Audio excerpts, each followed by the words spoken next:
What's up, everybody? So around this time last year, I got to sit down with HyperRat, Tiggs, and Rengar and kind of talk about the state of Escape From Tarkov. The reason I liked doing that is because even though I am a Chad from the perspective of I play this game a lot, I'm definitely not anywhere near their league when it comes to PvP, and a lot of the content I make is centered around helping newer players and kind of grounding that experience. So I loved talking with people with different perspectives than mine about the state of the game. I also feel like the community at large a lot of times thinks that the people up at the top, the best people or the people that play the most, want different things and that those things are in conflict. And that conversation was really cool at showing me and hopefully a lot of people that a lot of us actually want the same things. Maybe we just think about different ways to accomplish those same goals and make the game more accessible and more fun for everybody, whether you're a casual or a Chad. So I kind of wanted to do the same thing again. Today I got to sit down with Axel and Trey24K, two awesome Escape From Tarkov content creators. I will link them down below. We got to talk about some of the changes that have happened recently, really commending BSG for listening to the community, talking about some frustrations that we have with the current game right now, and talking about some things that we would love to see in the game in the future. So again, definitely check out these guys. Their links will be down below. Please try and go into this with kind of an open mind that we're all trying to make the game the best that it can be, and I hope you enjoy the conversation. Sweet. Thank you guys for taking the time to kind of have a little chat. This isn't like an official anything, right? This isn't like a BSG sanctioned podcast. This isn't a Tarkov TV. This isn't anything. This was basically like I love having conversations with other content creators in the Tarkov space. I've done this before with people. I love reaching across to like people that have different play styles than I do, that have different like views on the game than I do and stuff like that, and just like having conversations. And so this was something that I just kind of like thought of you guys. I've been talking with Trey a lot, and I've been watching a ton of your videos, Axel, which your YouTube game has been just like crushing. Like I'm loving being able to get like your opinions and your stuff on kind of like all the changes. And so you two were both people that just kind of came up really quickly as far as like, man, Tarkov has been going through a ton of changes, and I just like would love to kind of talk. So that's all this is. If this ends up on YouTube or if you're watching live like this, that's all this is. It's just like some homies talking about the game. You know what I mean? I'm under no impression that like we can, make changes happen or that anybody should listen to our opinion or anything. Just homies talking about yourself. If you disagree with me, you're wrong. They should know. If you disagree with me, you're wrong. Everything I'm saying is fact, and I work for BSG. Boom. Okay, that makes sense. So that being said, I'd love to like just really quickly hear, I'd love to hear from you guys, not necessarily the like, how's your wipe going, but how were you feeling right after the wipe, given the changes that came in like the patch notes on wipe day? And since then, I think we can probably all agree that what's happened between wipe day and now is almost more changes that came with the wipe. Like the most changes have happened post wipe. So like, how are you feeling after the wipe happened? And then since then with these changes, have you been feeling like it's better or worse? I think Streets was definitely like hype when the wipe happened. I was happy about Streets and all that, don't get me wrong, but I also thought with no recoil changes or anything, we were just like, the game was just gonna fucking die, bro. Yeah. Is what I honestly, I didn't see it lasting another 2-3 wipes, whatever, and being like a healthy game with a returning player base. But most of that was just recoil, audio, like the standard kind of stuff. Just overall the game feeling like not good, kind of like Veritas said in his video. So I just didn't really have much hope for the game. And then after the whole Veritas video, the recoil changes, all this stuff happened, it was like night and day different. I actually have hope for this game. I've been streaming 8 hours a day, which is absurd for me. Yeah. I've done 6 for over a year now, and that's like painful sometimes, Yeah. So game good. Axel, what were your thoughts? I will probably agree with Trey. Yeah, game is definitely better than in the beginning of the wipe, but I really got confused by the fact that some of those changes were implemented like a week into the wipe. Yeah. Because, the wipe happened, and then we have this disabled, the bullets disabled. You can't buy BP, you can't buy this, you can't buy that. Then also the Punisher quest unlocks nothing. I don't really get why they implemented this a week in the wipe and not beforehand. Yeah. But other than that, BG been on point with the recent changes in terms of changing the armors, reducing the ergonomics on heavy helmets. Yeah. I mean, that's a different topic. It doesn't make sense for me why a helmet should have minus 30, 40, 50% turning speed. Yeah, you can absolutely. just change it. You can just change it with your mouse. Like, what's the point? Yeah. It's just Yeah. like having different sensitivity for different type of gear. Yeah. But yeah, overall change has been good. The armor changes, the recoil changes, and I was kind of against the bullet changes, like getting rid of top tier ammo in the first place. But then a few days later, after playing for a bit, I realized that maybe it's not necessarily a bad change because like we still have access to medium ammo.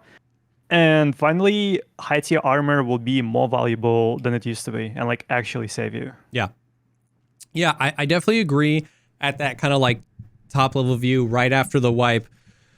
I felt like things were looking pretty grim. And then yeah, I definitely see what you're saying and agree with, like, it was interesting that they made so like some changes, and not to say that I understand how all this works, but like some changes, like the audio moving to this Oculus seemed like so like it wasn't ready, but they did it anyway. And then some of these other changes, like with the ammo, seems such simple changes. Why did they wait until after the wipe? Yeah, it was like those are basically just like values on a spreadsheet. Is, you know, what does Peacekeeper 4 sell? That doesn't take a lot of dev work. So it felt like opposite. It felt like all this easy stuff could have been done with the wipe, and it would have made wipe day feel better. And then some of this other stuff that obviously didn't seem ready, maybe we should have waited on that. So there were definitely parts of it that felt a little like backwards in that sense.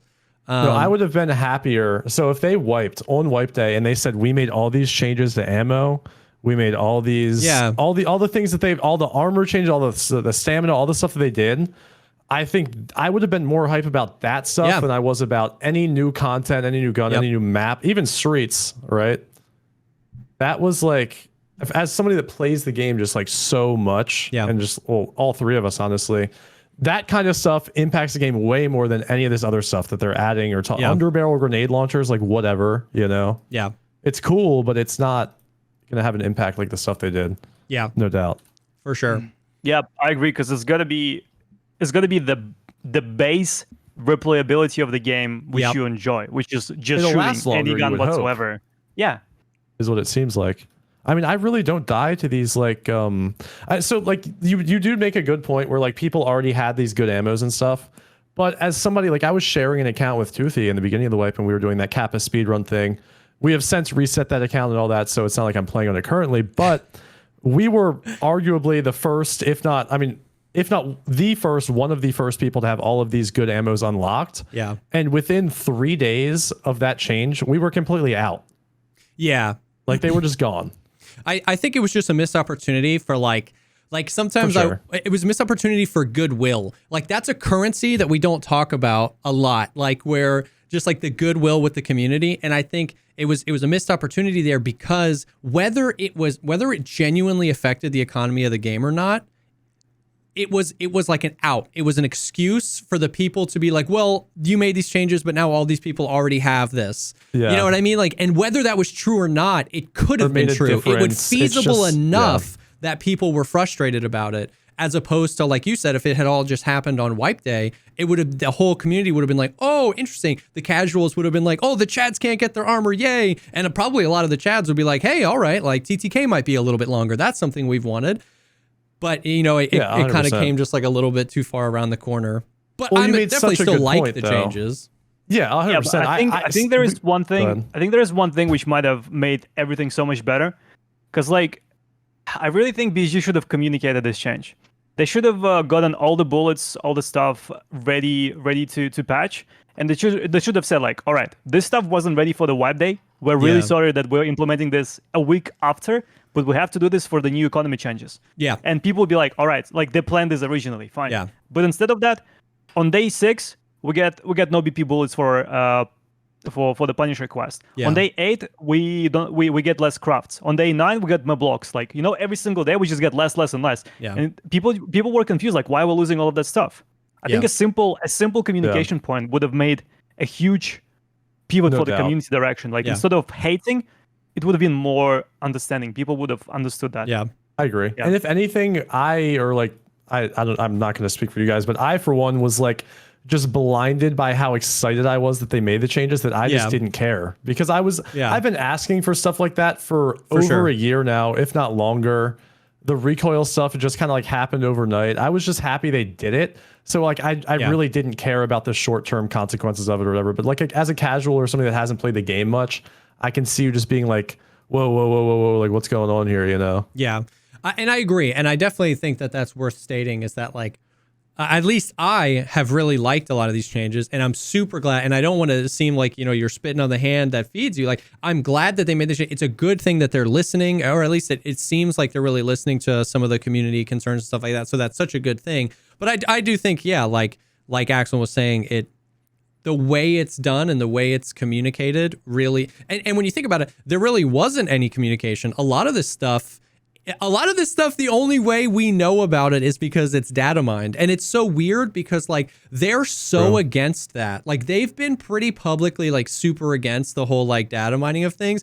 And yet they haven't provided an alternative. Like Axel was saying, there wasn't like a, hey, here, we're making changes to ammo. Official, like, here's the place to direction see we this, want to yeah. go. You know what I mean? Boom. Yeah, absolutely. And then, they don't have to give it all out to us, but if they say this, we've made some changes to ammo, we're trying to do this, we're trying to restrict the highest tier stuff, good luck escapers.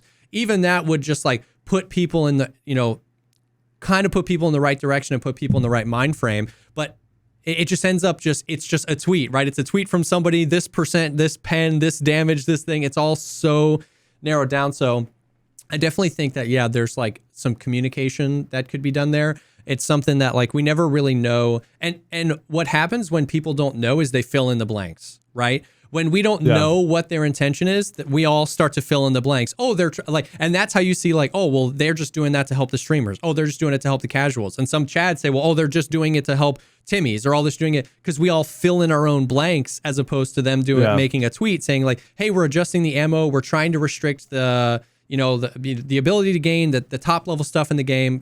Let us know your feedback. Good luck, escapers. Even just that, not like a list of ammos that were changed, but even just that helps point people in the right direction. Well, and they always, with all the arguments you see on Twitter and stuff, they always say like, well, it's a beta, so they're testing on us, blah, blah, blah, which is fine. I don't think anybody's against that. It's just like most betas that you see on the market and in gaming, the devs tell you what's going on. They're like, hey, we're testing this. Tell us what you think. And then it's not like you're not married to that idea for so long. Like for the recoil, I always go back to the recoil because we've talked about that to, very, very far, very, very far amounts. But for the recoil, they're like, hey, this is the new recoil. It is what it is. We're not testing anything. This is the new recoil. We upgraded the system. And it was really bad for over a year. Yeah. And it took like lots of videos, lots of like community uproar for them to be like, oh, you know what? Yeah, maybe it is bad. Hey, let's do this and like rebalance it. It's not like Fortnite is a actually really good example of this, even though it's nowhere similar to Tarkov. Years ago, back in the day when Fortnite was like the thing, they would do an update and put out like a post it was either every week or every 2 weeks and be like, hey, this is what's going on. Let us know what you think. There was forums, all this stuff, and you could see that stuff. I think this game needs that more than anything. I agree. I've been saying that for a while. It's like, because that almost seems foundational to the beta. Like, what does the thing say? I've got the game up. This beta version does not represent the final quality. Like the whole part of that, where it's like the game is in beta because they want to be able to see what's happening and see what the players do and get that feedback. It feels like that's a part of that experience. You look at games like Star Citizen, which I know it's a meme, but they do like 6 posts a month, all talking about like, here's what we're doing, here's this, here's that. They talk about like future systems that are coming. And I know that I don't know, maybe that's too much wishful thinking to expect that Battlestate games could do that about everything. But even just like more general, this is the direction we're taking things, these are the things we're testing, and here's why, I feel like would buy a ton of goodwill from the community, and buy better feedback as opposed to just resistance, because everything does seem so final. Like you said, Trey, when something happens, it's like, oh, this is how it is now, and I hate it. And that's why people overreact. Yeah, exactly. Too, Yeah. So yeah, but yeah, I'd probably simplify all of this to like, how are we supposed to beta test something? if we don't know what the changes are. Yeah. Yeah. For sure. If you don't follow one or two very specific people on Twitter, how would you even know any of these changes happened? You know what I mean? Bro, like, you got to keep in mind, they don't even, I'm looking at 9x19 Ripper, like any ammo in the game, it doesn't tell you the pen or the damage. no.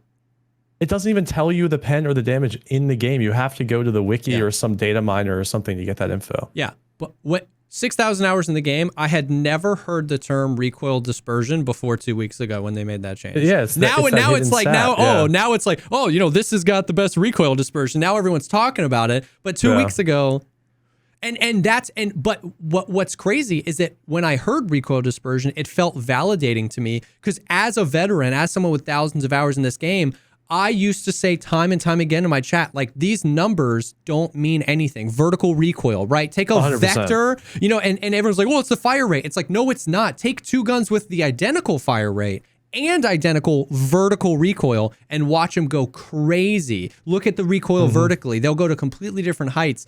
And it felt so validating when they were like, what we changed was recoil dispersion. I was like, well, A, what's that? But B, I told you guys that there are all these hidden, you know, same hidden stats. The two things they changed in the recoil update were camera recoil and recoil dispersion. Two things that the player does not know exist. You know what I mean? So 100%. Well, and here's my like narrow streamer view on all this is like, I love streaming. I love helping chat, answering questions, all this stuff. Don't get me wrong. I am so sick of like answering. It's you can't be mad at somebody for asking you a question that is like asked a million times because there's nowhere to get this good information. Yeah. But I'm so sick of answering a question that should be like in the game, available to know. Like there's so many bugs that are just like normal to us that play all the time that somebody joins the game and they're like, what the hell is going on here? And it's like, it's just so, there needs to be way better info, either whether that's in the game or on the wiki or whatever, where we just know things, you know, like people should just be able to access information. Like when it wipes or like when it's going to wipe, it's like the classic question, like how many times you get asked when's wipe? Yeah. What if they just told us, you know, like, man, what an idea. Yeah. What if we just knew? I try to think about that. We'll probably circle back around to this conversation specifically, but I try to give that grace when people come into my chat and they go, I just died to cheaters 4 raids in a row.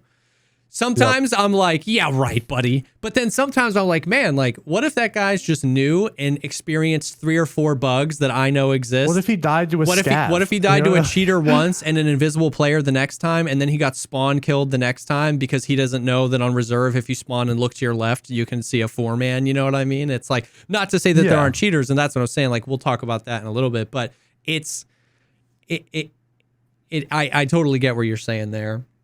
Well, I've had people come to my chat when I was rogue farming or hunting the rogue bosses for that matter. He's like, bro, I just died to Big Pipe on reserve. And I'm just like, dude, like, what the fuck are you talking about? And he just died to a PMC named Big Pipe, and he doesn't know the difference on how to tell if it's a boss or a PMC. Oh, jeez, bro. And how could he know? It's not like there's some like guide on like, you know, the AI won't have a report button next to him. Like, we just know because we play all the time.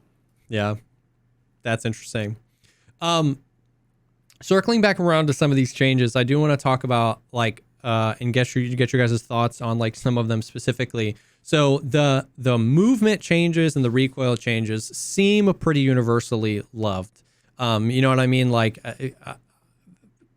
being able to be more in control of my character, being able to run farther, being able to continue to move while getting shot, to be able to reposition or something like that. Those seem universally loved. There was some changes earlier in the wipe that Axel kind of alluded to that were a lot more controversial, that like specifically around limiting gear that's even accessible at all. So like, I think I saw Rengar post, or it might have been you, Axel, about like, you can't get the wrist T at all. Like it was briefly like not in any of the loot pools. And so they took it off and they did put it in the loot pools, but like, so like wrist T, some of the best armors, they took the Gazelle off a purchase for money, and then some of the ammos, they took BP away. Alton as well. Alton. So like, what are your guys' thoughts on that? On the completely removing the ability to get certain ammos and gear? They fixed those. Well, I know, but even if they put them in the spawns, like them removing them from the traders.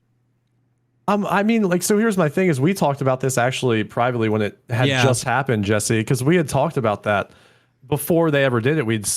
We have honestly said that we wanted them to do that, right? So many people, like the old complaint was, bro, I'm like, Tarkov sucks. I don't play late wave because I just get one tapped by M62 or a 762 BP full auto, all this. And then they take away the ability to do that and essentially like answer the cries of those players. And then those same people are like, bro, fuck this game. No, I can't get BP, blah, blah, blah. It's just, what do you want them to do? Like, is secretly deep down, do you want the ability to get all this good ammo and nobody else can have it? Is that what it is? Like, I think it'll be good for the game. I think it's been good for the game so far, and I'm hoping that it will extend the playability late wipe, because that's the number one reason this game kind of sucks late wipe, is because the fights are over before they start, you know? I'm hoping that this solves that, but we'll see. I think it'll at least help. Right. Yeah. Axel, I remember seeing some of your tweets originally when that kind of stuff came out that you were pretty frustrated with some of those changes. I don't want to put words in your mouth. Let me know, how did you feel when those changes happened? And then has that opinion changed at all in the context of some of the other changes that happened afterwards? Yep. Originally, I really didn't like the change with the bullets. I didn't like the BSG completely got rid of top tier bullets like M995, M61, 762 BP from traders. Then that made the fact that finishing Punisher makes no sense now because you get nothing in return. And then getting rid of the helmets. But a few days later, I realized it's not that bad. You can still kill players, and it's probably better for longevity of the game. Due to the fact that with higher tier armors, as you can get them, people will have lower tier bullets and you will survive more. But I really focused my point on the fact that I didn't like the communication and the way BSG executed it, because it made sense for no one, and we didn't get like one huge update in one day. It was like literally weeks of them disabling stuff nonstop, and it was just really confusing, like what it will lead into, like how is it gonna look like every single day. Like we're getting, it's like, I don't know, it's like BSG was deleting the game, you know, like you can't get this, you can't get that, you can't get that. It's like, and why? To your point, that wasn't even unreasonable for you to think that, because there was a brief sec. So they took away the wrist T, and it wasn't in the loopholes. And it was like, okay, well, did you just delete that from the game? And you didn't know, we didn't know that they were going to fix that later, you know, because once again, there was no communication. And the reason that like I tried really hard, I remember, I actually don't even think it was this wipe. I think it was last wipe. I was lurking in your stream, Axel, and somebody asked you, when's your favorite part of the wipe? And you said late wipe. And I remember I was doing work or whatever, and I was lurking. I had you in the background, and I stopped and I looked, because every streamer's response to that is early wipe. Everyone's like, yeah, I love the AK, the fights, you know, whatever. And you were like late wipe, and I looked over, and you kind of just elaborated. You were like, I like having the best stuff, fighting other people with the best stuff, because at that level, it's skill. Skill is the biggest differentiator. And something about that like stuck with me. And so when you and a few other people were really against those changes, I was like, man, I can understand that from your perspective. Like a lot of people had really stupid arguments, but from your perspective of like, okay, well then what am I doing in the game? If the game isn't about me like getting better gear and fighting other people with better gear, what's the goal? And I feel like even though I was super excited for these changes, because I like the loss aspect of it, I like, you know, maybe that's my only voodoo, maybe that's my only alt, and maybe that's my only this. There's definitely kind of this like identity crisis that the game is in until Arena comes out, where like there isn't like Kappa is definitely not a good end game, right? Like it's stupid. It's just it's fun 100%. To grind for, but it's not end game, right? It's 3 extra slots. If you get Kappa, you need it the least. So it's like, what are we doing? It used to be labs, but now it's not really labs, and it's Kappa, but Kappa's not really it. And so it's one of those things where like I totally get from that perspective the desire to like have that experience of grinding up, getting the best gear, and fighting other people with the best gear. And Tarkov just like kind of seems lost right now in like what the point is. What are you grinding for? Because you have two ends of the spectrum. You have like Call of Duty or one day maybe the Arena, where that is exclusively the goal. Skill, right? Like skill, just get better, fight other people. And then you have games like DayZ or Rust, where the whole circle of life it's all, the whole journey is just like getting a bunch of stuff and then losing it all to somebody raiding you and getting a bunch of stuff. And Tarkov kind of exists somewhere in the middle, and it kind of just floats around there. Sure. And so I can understand that if you have different expectations or different desires for the game in its current state, it can be really hard to get what you want out of it. Yeah, I think so this conversation actually goes to show how vastly the experience differs. Just because, like, one thing I picked up on, like Axel mentioned, now there's no reason to do Punisher because you can't get BP ammo. I am playing on a standard account, and I was like grinding Punisher for over a week because I wanted that Epsilon, you know? Yeah. But like, because we've played so long and played on EOD for so long, a lot of the gameplay loop currently for like the casual player, especially somebody on standard, is like complete. We just don't even think about it, right? Yeah, that's true. So like, there should be a reason to do stuff for everybody, but like Punisher was a huge deal for me even without BP. The last thing I was thinking about was BP. I just wanted a bigger container. And then same thing for a lot of the quests. Like you have to do a lot of these quests as somebody on a standard account that you don't even have to do as EOD, or upgrading the stash.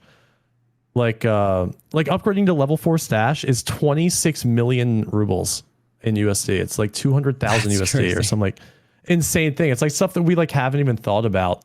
Yeah. So we just had this like different kind of like just these like binoculars on, looking at like exactly what we see, and everybody does that. The casual players do that. The streamers do that. It's just like a natural thing. So it's definitely just like a completely different thing, and it's hard to think how everybody would react to something, if that makes sense. Yeah. Or like what everybody's goals are in the game. I think Tarkov's in a weird spot where like that experience is so different. Like especially back in the day, like the labs days, there was a very, not necessarily large, but there was like a very solid group of the community that we just spammed labs. We only played labs all the time. It was like a different game. Yeah. Like truly, it was a completely different game. And then Tarkov's in this like awkward spot where it doesn't really know what it wants to be. But I feel like this wipe's kind of brought that back together a little bit with these changes and stuff. I would like to see them make changes to labs in general, because that just seems like it's not where anybody would want it to be, whether that's BSG or like the players. I feel like whatever they're trying to do isn't working there. Yeah. Yeah, that just doesn't make sense now. Yeah. It doesn't make sense. There's a lot of things like that I think need to be addressed and like just talked about in general. Yeah. But I've been seeing a lot of like conversation on like Twitter and stuff like that. And I think even Nice Guy made a video about it, about like thinking through what it would be to either like unlock labs again or make the cards 10 times use or whatever. I'll tell you, I probably played 20 labs raids last wipe, and you know, I just like, I can't hang at that level of PvP, and I have no desire to grind that level of PvP, because I think that's the thing. The issues you guys experience, especially you, Axel, I know you like have played a ton of labs, like that the experience that makes you frustrated with labs makes me not even want to play. Like, I don't even want to get better at labs. Like, even though I really want to, I want, that's a place where I like want to grind. I want to get better. I want to learn how to hang with the people that are up at that level. But it's like to think about like spending 2 weeks camping therapist resets so I can get keys and like just like all this stuff. It just doesn't even feel worth it. Yeah. Do you guys think that making labs, like what would be the thing? Like, do you think you should make labs free? Do you think you should make labs just the key cards have more uses? Do you think just putting the cards back on the flea market would help? I've heard go any. I think there is too many problems. There is too many problems with labs. Like what? Like, so first of all, empty labs. Yeah, I know lots of people will deny that, but it says 6 to 10. Yeah, that's the bullshit, proof. Bro. It says 6 to 10. Yeah, but very often you will have nobody. Apparently, those numbers don't mean anything. Yeah, which wouldn't surprise me at all. Like 6 to 10 is what you should be expecting. Yeah, it's not the limit of the server. You're not guaranteed to get 6 players. It's what you should be expecting. Yeah. So first problem is empty labs. Second problem is cheaters. Third problem is that there isn't enough loot on labs. Yeah, there's no. Well, I think the third problem ties into the first problem, because here's the thing: back in the day, there was a reason to go to labs. One, because you had all that PvP. Yeah. But why did you have all that PvP? Because there was such good loot there that everybody wanted to go and get like the great loot. The problem is now there's really no loot there. You could make more money scavving Lighthouse or Streets or Interchange for that matter than you'll even get on street or on labs with all of the key cards. Even if it's empty, bro. Yep. Yeah. That's so there's no reason to go. Yeah, that's the thing is like you can make the argument that like labs is supposed to be a place that you don't go to often, that in the lore it's supposed to be this like it's something you have to find the access card or whatever, but you would still think the loot would be good, especially if you have 8 to 10 freaking key cards for all the rooms, you know what I mean? Like yeah, and the key cards suck. Most of the loot's in the dark office. Exactly. Yeah. Which is weird. So I totally get Dark Office, Cat's Black Room. Like, that's it. Yeah. Yeah. So there's two things they can do, I think, right? They could either go and make it so that either labs is free, whatever, right? You just kind of go there, the loot so they keep labs how it is now, but it's free, or the cards don't mean anything, whatever, right? Or they keep it how it is, where you need cards, you can't buy them on the flea, all this stuff. But like it should be juice. If you go in a red key card, you should be getting some rublage, you know? Like there should be a reason to go. So where you get a labs card, you're like, oh my God, I need to go to labs and it's gonna be crazy. There's gonna be people there because there's so much good loot to fight over. Now there's nothing. You know, there's no reason. Half of the time you open the red room, I don't even loot anything. Like not a single item. Yeah. It's not empty. It's just like a random like a chain lid or something. Yeah, like a metal stock for the AK, which you can sell for like 769 rubles, bro. It's like I'm not gonna pick that up. What for?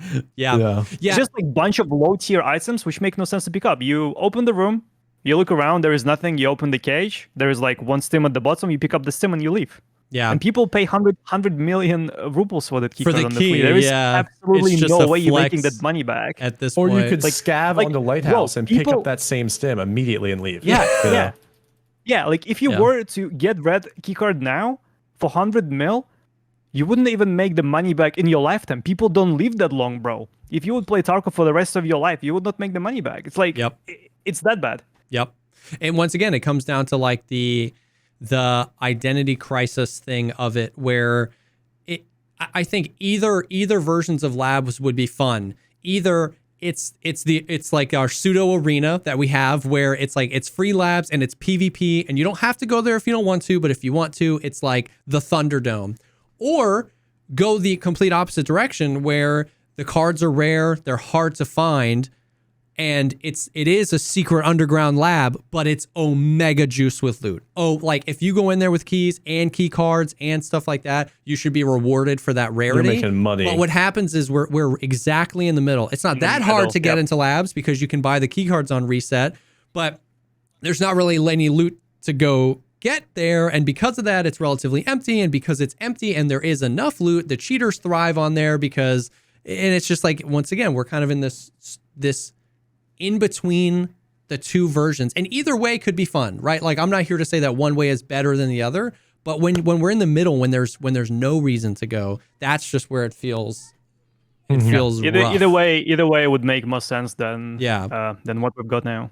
Yeah. Well, I have a theory that cheaters are going labs so much because it's so empty, they're less likely to have to kill somebody or like get reported for it or something.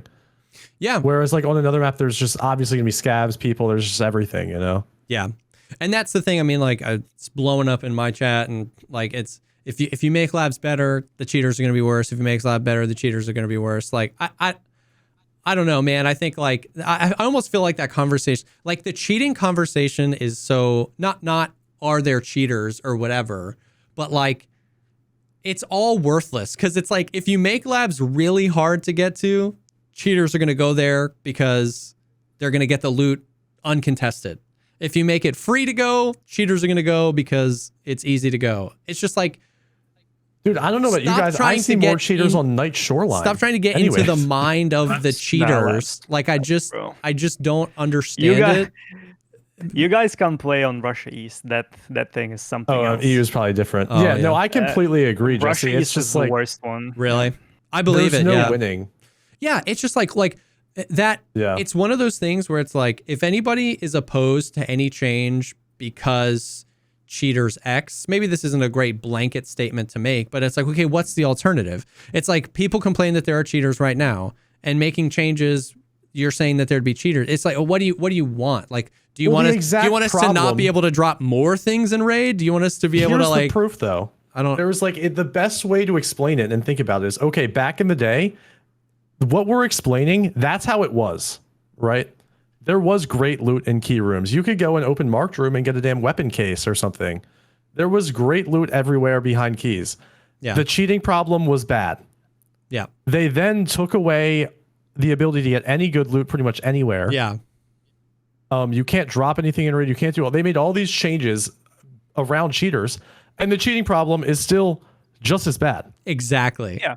So why That's not why revert it? Or There's no correlation. That's there. why I 100%. That's why I don't understand. Like People are. there is so many things which don't make sense. Like I don't want to go too deep into that, but as one of the perfect examples, which all of us will understand, is you know how they started limiting the items which you can drop in the raid? You can't drop more than 2 steams of each kind. Yeah. You can't drop Ledexes. You can't drop. You can drop an any, ammo case full of BP ammo. Yeah. Yeah, but you can't drop any high tier items, right? Yeah.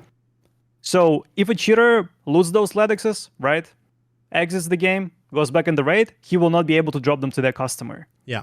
Why the hell do we have item limits in the raid? Oh, For found in raid items. things. Yeah. Yeah. Even yeah. I found 5 Dr. Lupo coffee beans, right? Yeah. I can pick up only 3. Yeah. How does this make any sense? And all of them are found in raid. Yeah. And if I bring them in raid, I can't drop them to anyone anyway because they're gonna just get deleted. So Yeah. what's the point of having this filter for 3 or 4 items? It just makes absolutely no sense. Yeah. Yeah. The found in raid thing, it just kind of shows that the solution wasn't thought of all the way through, because it's like that it doesn't do anything making you not be able to pick up. Yeah, but there is such a huge contradiction logic-wise. Yeah. And I don't think it's gonna take BG that much time to disable it. It's just, Yeah. I mean, it's not like every raid you're gonna find like 5 bitcoins. No, for sure. But once you do, When but you once do. Oversight. really want to pick them up. Yeah. Yeah. Yeah, and Yeah. it doesn't change anything. I think the big thing, I think this would fix labs. I think this would fix a lot of the problems in the game is just loot distribution. Like Yeah. so many places, people argue like, say late wipe, there's really only like 2 maps you can play, 3 maps maybe you can play with if you want to fight people. And I think a big part of that is there's no really like points of interest aside from questing. So like if you go to interchange, you can get as much money as you could looting all the tech stores in the back of Goshen, just hitting toolboxes and leaving, as you could in Ultramed or anything. They need to put good loot behind keys, and they need to make it so there's a reason to go to these places. Same with labs, like red key cards should be better than the dark office, right? Yeah. Yep. All that stuff just makes sense. Yep. I agree. Like you get more money from a random weapon case on interchange than from the Kibo. Whole Kibo combined. It's insane. I've never been an Ultramed runner, but I found Ultramed really early this wipe, and I was trying to do long line today, so I opened it up a few times. The last time I opened up Ultramed, I got 2 of the green army bandages. That was the only thing in the room. And I was like, and that's like a common occurrence. It's actually so bad. Yeah. So I think, yeah, we kind of blew through a lot of conversations there with labs. I think once again, communicating what they want it to be, and then making steps towards that direction. Cause I know right now, like there's a big push on Twitter and with some people's videos is like, open up labs. And even if they didn't want to do that, because like we said, they wanted labs to be this like super rare, basically like dungeon, like, like a WoW version, you have to then, okay, cool. Like if that's your vision, cool. I respect that, but there has to be a reason to go then. Give me the loot, or open it up and leave the loot, whatever, and let it be the PvP. But having neither makes it just kind of, it's just like a why, like a big why. Like, what why do you is do? this map here? Yeah. Of all people, actually, contradiction. Go ahead. Yeah. Yeah, go ahead. Yeah, just contradiction. Super rare, super secret space with nothing inside, like with no loot. Like, yeah. So of all people, actually, that had a great take on this, Aqua. I was talking with Aqua a while ago, and he's like, Tarkov late wipe is just walking around saying why. It's just asking yourself why. Like, why am I doing this? What am I gonna do? There's just wandering around aimlessly, that's the reason the player base drops off so much late wipe, right? It's just why. There's no reason to do anything. And that used to exist, you know, like early wipe, late wipe was all just fun. Which is why I personally like the concept of gear scarcity. I know the community, I know a lot of people are really married at this point to how they interact with Tarkov, to the ability I can buy a slick if I want it, I can buy this if I want it, I can buy this ammo if I want it. I know a lot of people are really married to that. Casual and Chad, the whole community. But like gear scarcity, you know what I mean? The thing I always go back to is like DayZ. DayZ has such a thriving community of players. You know, it's not millions of people, but like it's still a really thriving game. I'm pretty sure they actually broke their record for most concurrent players like last year in 2022. And it's like nothing ever changes in DayZ. It's always the same thing. But and that's what happens when you have a core gameplay loop that actually is a circle that connects, that's fun, it's replayable. And people will replay that. And Call of Duty has that too. Call of Duty is like Arena, where it's like that gameplay loop isn't getting gear and then losing that gear. It's just getting better at Call of Duty, whether you like Call of Duty or not. I'm saying the gameplay loop is just play the game as much as possible, spend as little time outside of the game, and just get better, get better, get better. That's fun. And then you look at a game like DayZ, and its gameplay loop isn't pure skill, it's pure RNG. It's, are you going to find the water before you die? Are you going to find ammo for the gun that you found? And it's so addicting. And that gameplay loop, they're for different people, yes, but it's a complete gameplay loop. And once again, Tarkov kind of is sitting in that middle where you get to the late wipe and you're like, okay, well, if I can buy whatever I want whenever I want, then dying doesn't really mean anything because I didn't really lose anything because I can just go buy those things again. And if I have everything I want, why am I spending for every 3 minutes in raid, 3 minutes out of raid? Like if does that make sense? What I'm trying to say is like, if you wanted the PvP, there are games that offer that respect your time more and just give you the PvP more and more. It's just PvP, just PvP. And if you want the loss, there are games that respect your time more in that sense. Yep. And once again, I understand, like, this isn't just like rag on BSG. I get that they're trying to move the ball, and you can really tell that what they're doing, at least I feel like I can tell, is what they're trying to do is just like shove all of the remaining features that they want in the game at whatever cost, and then optimize and tweak. Like, it feels like they're just like, shove it all in, man, get it all in, armor hitboxes, it doesn't matter, push it in, and then they're going to optimize because they just want to like get the game to as close to feature complete as possible. But that's why I like the concept of gear scarcity, because like imagine being, you know, imagine any one of us, right, with thousands of hours experience in the game. Imagine 4 months into the wipe, dying and going, oh, that was my only voodoo. Like, you know what I mean? Like, imagine feeling that. Imagine feeling emotion when you die.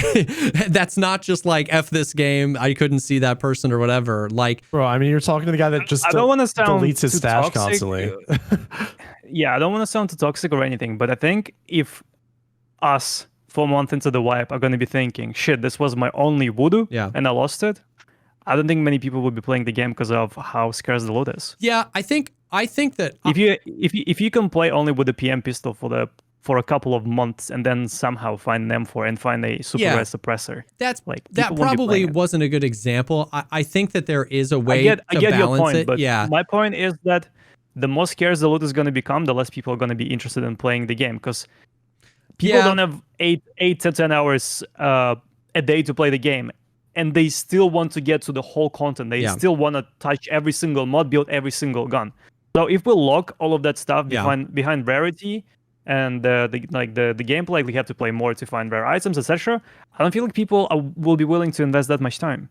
That's a good point. I think so. I talk about this so much that there's a lot of like unstated things, but I don't talk about it with you guys. So I should probably state some of those things. Like another thing that I think would be nice is like,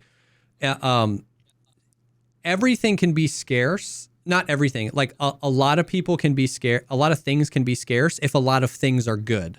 So for example, if the voodoo is the only like viable scope, you know how the Schmidt and Bender had the sensitivity bug and the Elcan kind of sucks and the hammer kind of sucks. It's safe to say the voodoo and the vortex are way better than everything else. Yeah. So if the voodoo and the vortex are the only good scopes and we make those good scopes really rare, what you're saying, Axel, is absolutely true. Well, it's like if the only good scopes are super rare, then nobody's going to freaking want to grind. The casuals aren't going to want to grind that. But if all of the scopes were good and all of the scopes were rare, you would commonly find scopes, but you wouldn't necessarily commonly find the one you wanted. So does that make sense? If more guns, guns were usable and more scopes were usable and more all this stuff, and then we made it all pretty rare, and by rare I mean findable in raid, but rare, you would be commonly finding things that are valuable. It just might, like, that might be your only voodoo, but you might have hammers or whatever. And so I feel like that would create diversity. You're absolutely right. It's a slippery slope where you don't want to make the game perfectly balanced for people that play 30 hours a day, and you don't want to make the game super easy that someone that plays an hour a day can experience everything. And I'm definitely not smart enough to know that balance. But I think that there's at least a universe where things are a little bit more scarce than they are. But if more things are good and findable in raid, then whether you were a casual or a Chad, you'd be finding the good things. It just wouldn't be the one good thing. You know what I mean? Like, I guess this could be implemented in a, let's say, weekly shuffle of things.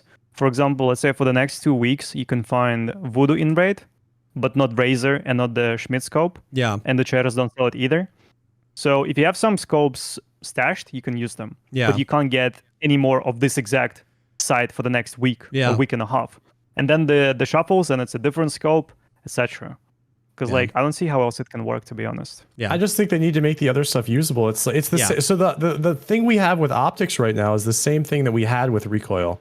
So that feeling for the past 2 wipes or 2.5 wipes or whatever since the recoil changes beforehand, right? There was only really like 4 guns that were like usable or felt good or that people like Axel. Like, how many guns did you really use last wipe? Yeah, probably same as you. It's probably Mutant, RD, M4 HK, sometimes M4 probably HK most of the time. 308 MDR, M1A, 308 MDR. Like that's it. A few, right? Sometimes Vector with rip ammo. Yeah. So I'm sorry to stop you there, but I think the problem is in the balance.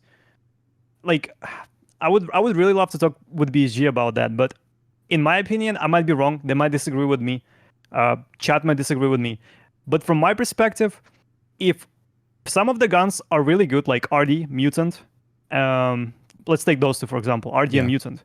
The balancing will not be just nerfing those guns. The balancing will be nerfing those guns a bit and buffing the other guns to make sure it's on the same level. for sure. You don't have to always nerf the best thing. If something is best, it's not necessarily because it's better than it's supposed to be. It's because other things are trash and people aren't using them.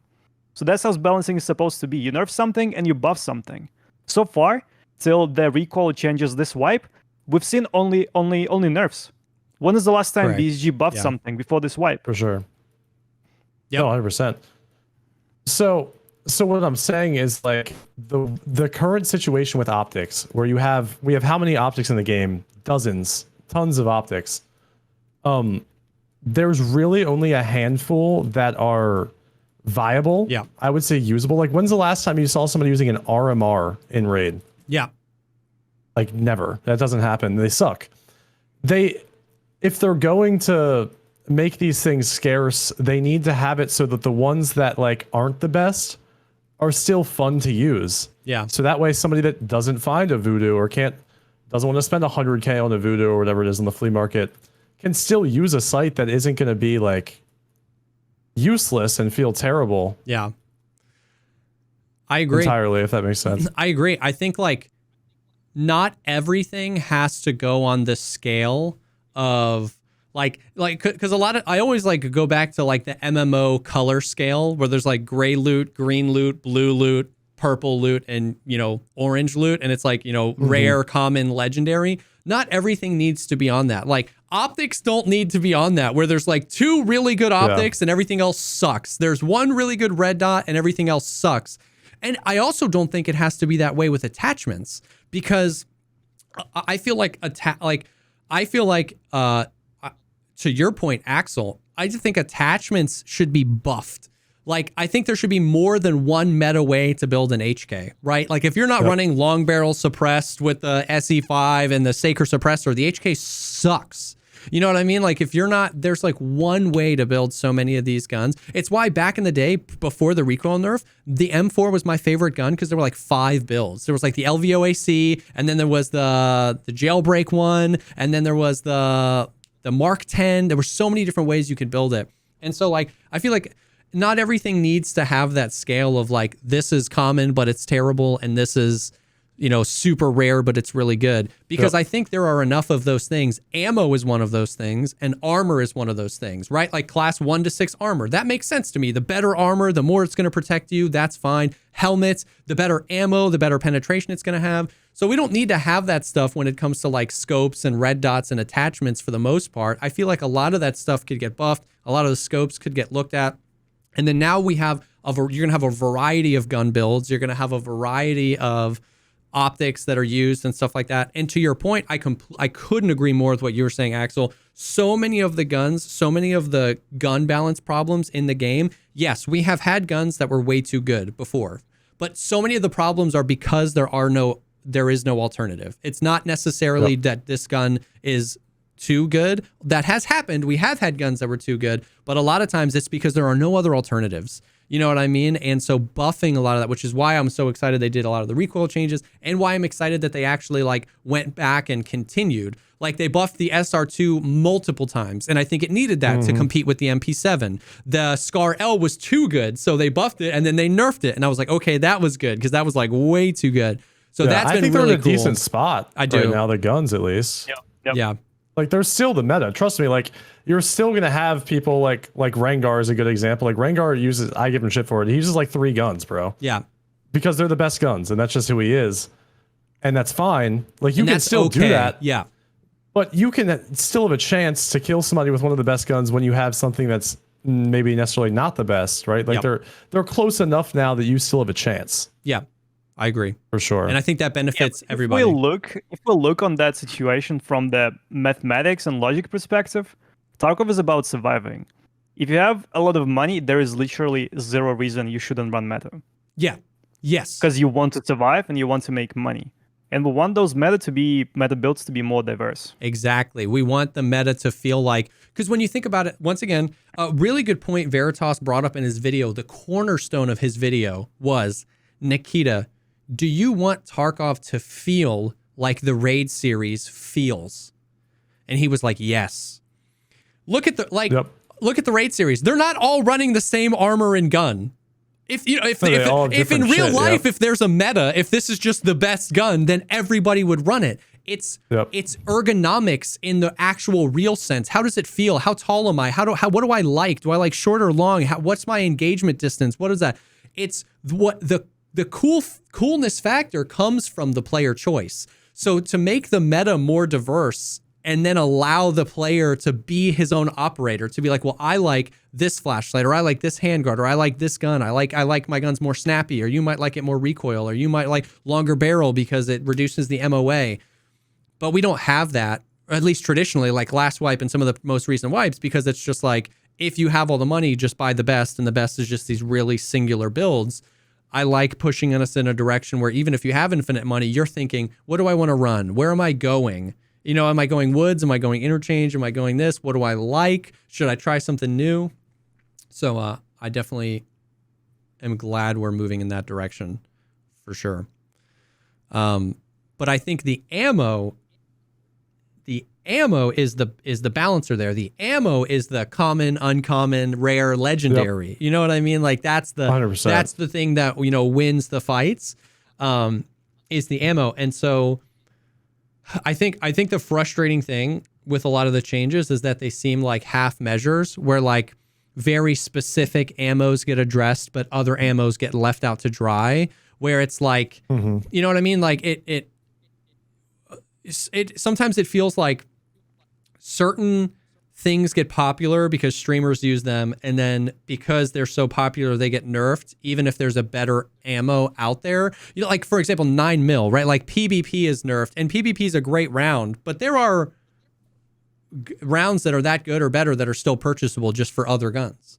but because it's the best 9mm, we have to nerf the best, and now you can't buy PvP at all. And so it like, I like the changes, I like the direction we're going, but sometimes it seems like they've got the binoculars on and they're looking at like, okay, BP, M80, M61, M62, and then it's just like doesn't. That was a thought I had with like the scopes. Like that felt kind of like a half measure where like they took the scopes off the traders. You can't just buy voodoos and razors anymore. And I was like, oh, sweet, finally. But they left them on the flea market.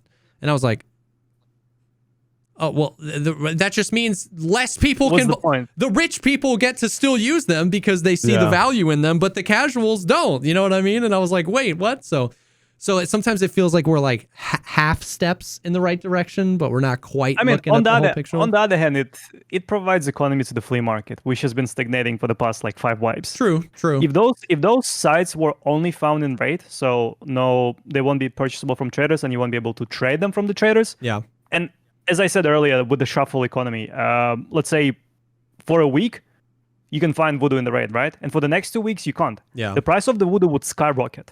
Yeah. And the price of the other sites, like Razor or whatever, like you get my point. Yeah. So if those were the economy drivers, the rare sites, and the fact if they do spawn or they do not, that would provide a healthier economy for the flea market, which would be a good thing. Yeah. And as you said, rare things, it would make sense to get rare things. Like if you want to get voodoo, all right, 300K on the flea market, off you go. Yeah. That would be actually kind of cool to have some subtle shifts that actually bring some ebb and flow to the flea market, because it does feel like, you know, the wipe happens and then everything just flattens out over time and everything just becomes like a stagnant value where like, okay, it's just this much on the flea market for the rest of the wipe, it's going to be this much on the flea market, and nothing ever affects that value on the flea market. I don't know. That is, I mean, you do bring up an interesting point where like the flea market, I think my hot take, I made a video about this back in the day. My hot take is that like, I think the flea market can have value outside of guns, gear, and ammo if they wanted it to and if they made appropriate changes to. But I also very much so concede that the flea market is in a little bit of a more like, what is it here for? You know what I mean? Where it's like, you know,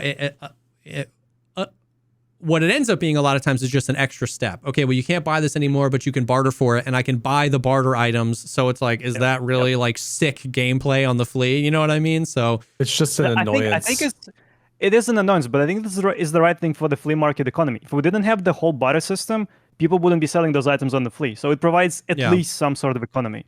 Maybe not the best one, maybe not the healthiest. Yeah. But at least some sort of it. Because imagine if there were no barter trades from traders. Yeah. And there was nothing you can craft in the hideout, like no crafts whatsoever. Flea market would have been dead.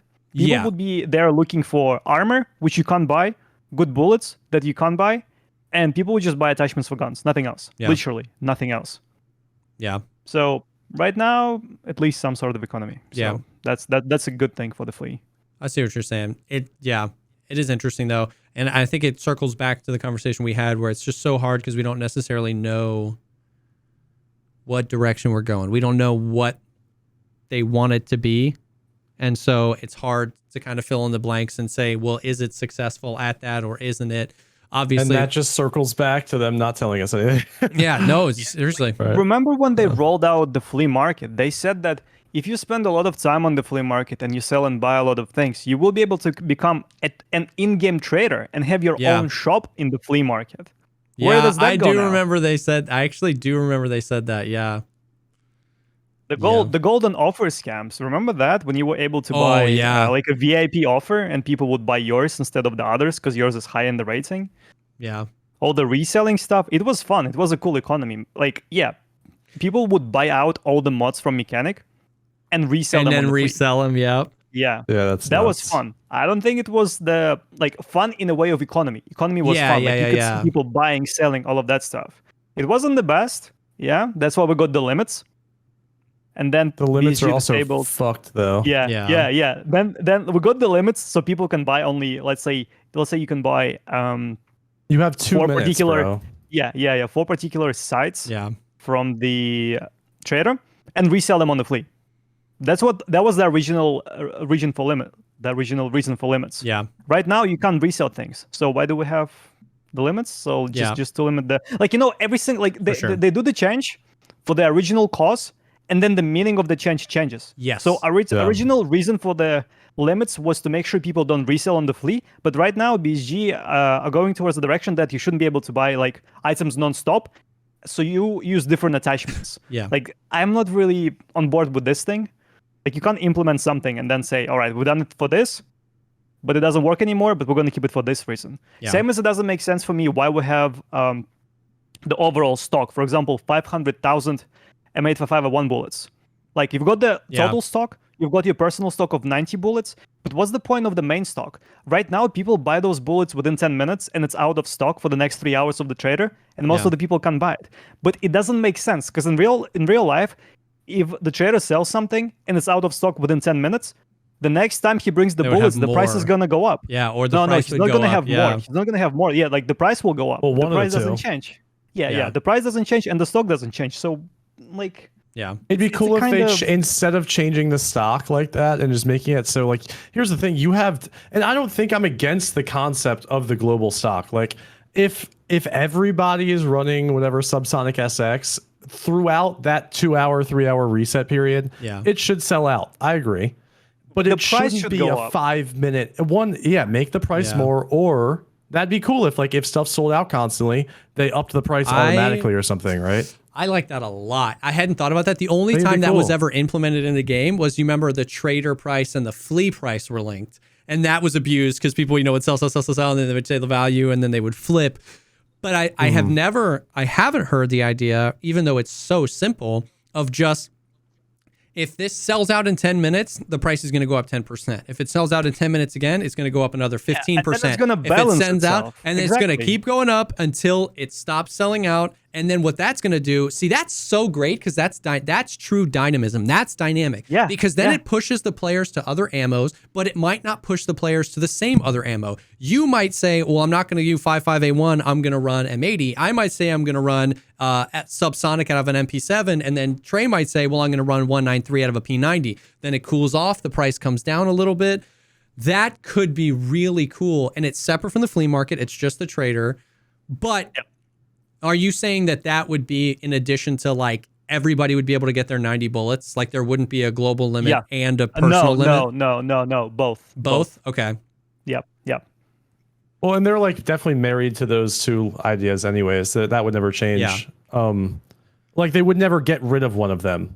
They've talked about it. They like this feature or whatever. So but the whole they wouldn't get problem rid is of it that entirely, they but that couldn't tweak would be explain good. it. I agree. They couldn't explain it. Yeah. Like, I remember during one of the podcasts, people asked Nikita, why is there an overall stock limit? And he said, like, he responded with, it's going to stay in the game. But he didn't give a reason why. Yeah. I can't come up with a reason why. It makes no sense. I think they so like the overall limit, they like the idea of people, when that's used a lot, it sells out. But what they aren't realizing, it's the same thing with the recoil. They wanted to up the recoil so every gun wasn't a laser beam. So they did. And for over a year, they didn't realize that every gun sucked. Just like they're not realizing that nobody can even get this stuff because it's instantly sold out. They want it to be this thing where if people are using this stuff, it's going to sell out, whatever. You got to, buy it sooner. Like sometimes you can't get it, but it's just certain things are just so overly abused that you just can't get it. Yeah. And they're just not realizing that. It's one of those things that they're just not realizing. And my thing is that it's obvious. My thing is that it promotes behaviors that seem the opposite of what the game wants. Like, it promotes you not being in raid. You know what I mean? You're like, oh, Peacekeeper resets in 20 minutes. What if I can't get this raid done in 20 minutes? I waited for 20 minutes for a black card today. I'm just going to sit here outside of the raid, not experiencing the game. And then the other behavior it promotes is just the hoarding of ammo, whether you plan to use it or not. If I get Peacekeeper right on a reset, I'm like, oh, let me buy 193. I'll buy the whole gamut, whether I want to use it or not. And I feel like that's like, then what we end up doing is that the problem compounds on itself because people that don't plan on using the ammo buy the ammo in case they want to use the ammo, and people that want to use the ammo can't buy the ammo because people that don't want to use it bought it. Yep. And so, And it's out of stock, yeah. I'm definitely not smart enough to know a complete and perfect solution, but there are a lot of things in the game I think Axel's idea was good, though. Yeah, I do as well. I just know that some of these things seem to point directly to behaviors that are antithetical to the game. Like, you know what I mean? Like, nobody wants to be in the menu more. We want to play the game to play the game, whether you're on a scav or a PMC. And so stuff like that, it's just like, man, we're just sitting in the menu hoping we can get an ammo reset or a black card reset, and it just feels I did like, that for black card today for 20. I've been trying for 3 days. I'm about to try again in 2 minutes. I just like, I waited 20 minutes out of raid earlier just for it to sell out in like before it even actually got posted. It was insane. Yeah, it's ridiculous, man. You They're gotta like do these weird 50 flea market thugs to even try. I mean, you filter it by the item on the flea. I'm make doing sure you that have tab shit, right? Yeah. Double tab. Yeah. And even then, I just like I refresh one too many times, and it's a stupid thing that shouldn't it shouldn't be a thing. Yeah, it just shouldn't be a thing. Like, why is there a stock for the black key? Why is there 50 of them per reset? Like, what kind of difference does it make? If there How is many 50 people or getting it are 500 of cheaters them that per got banned restock? too? yeah. Right? Yeah, How many but cheaters like, get banned, then come back and get another one? Yeah, but still, the question is still here. If there is 50 of them or 5,000 of them per restock, what kind of a difference does it make? Yeah. It doesn't. Yeah. Yeah, it's just stays more the same. infuriating, and it just takes longer. You can't even drop them to people. It's not like I can get a black key card and sell it on eBay. You know, like you can't. You can't even do that. Yeah. And that goes back to like You can sell your account on eBay, bro. Yeah. And that goes back to what I was talking about, where it's like scarcity, and there's good ways to do scarcity and there's bad ways to do scarcity. That's a bad way to do scarcity. If you want the black key card that's scarce, make it found in raid only. If you want to give the people the opportunity to buy the black key card, then like Axel was saying, give the people the opportunity to buy the black key card, right? But decide which of those things you want. You know, violet is found in raid only, yellow's found in raid only, blue's found. Like, if you want it to be that, that's fine. But if you want to give people the opportunity to barter for it, then give the people the opportunity to barter for it. Because like you said, what does that do? What, like, extrapolate that out? Like, most likely people are going to get it eventually. Great point, man. Yeah. It's like the Veritas thing where he was talking about. So look, we have all these armor things, all these stamina things that they did, right? And then they added inertia, but then the armor is still taking away all of your ability to move and stuff. Yeah. So you have these like overlapping things. Yeah. That when you look at them in a fucking like vacuum tube, whatever, like alone, they're like great. But when you actually fucking implement them all together, it's just this mesh of like nothing that sucks. Yeah. Yeah. 100%. And then like Axel was saying, like, there's a problem, we create a solution for that problem, but then the core problem goes away and that solution stays and then just gets morphed into something else. And then that solution doesn't fix any problems anymore because the problem got fixed a different way. And then it's just like, you know, Found in Raid is such a great example of that, because like Found in Raid has morphed over time into this like super weird, what even is it? You know what I mean? If I kill you and you have something, it's not found in raid. If I craft it in the hideout, it is found in raid. I need to give it to a trader found in raid. Where the hell does he care where I got it? And it all came because it was like, and all of that was because you could sell anything you want on the flea market. That was why. Yep. Because people were hatchet running in, they were getting Aletics, they were putting it in their butt, they were alt F4ing or disconnecting from the raid, and then they were putting it on the flea market. You know what I mean? Which that doesn't seem to be really a problem anymore, because there's certain stuff restricted from Found in Raid and this, that, and the other. And then it's just like this muddled system that doesn't really make sense anymore, because the issues that it was addressing, a lot of them were gone. So yeah, I don't know. It's interesting. 100%. And going back to what we were just saying, I just tried to get the black key card again on this reset. I was doing the tab trick, the glitch to like, not even necessarily glitch, but like that whole trick to like get it on the flea market. And I get a fucking bot CAPTCHA check right when it resets and I miss it. Oh, no! Like it's just so fucking dumb. Like that is just so stupid. It just makes no sense for anybody involved. I also, for example, when you need to buy something for the craft, then let's say you need like 6 items, and it's an item which is being sold out super fast, something like wires or bulbs or whatever. So you click buy, like, sorry, the offer has been sold. You choose the next one, you click buy, offer has been sold.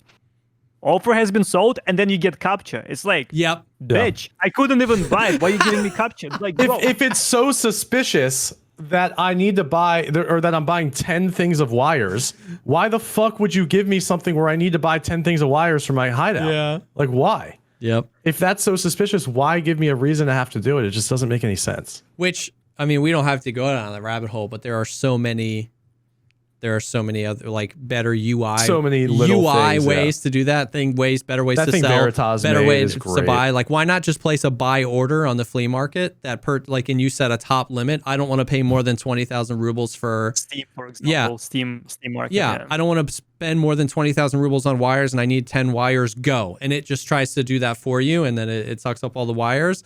It's like, I don't care what anybody says. Oh, RMT, whatever. Oh, whatever. We all have to deal with that nonstop.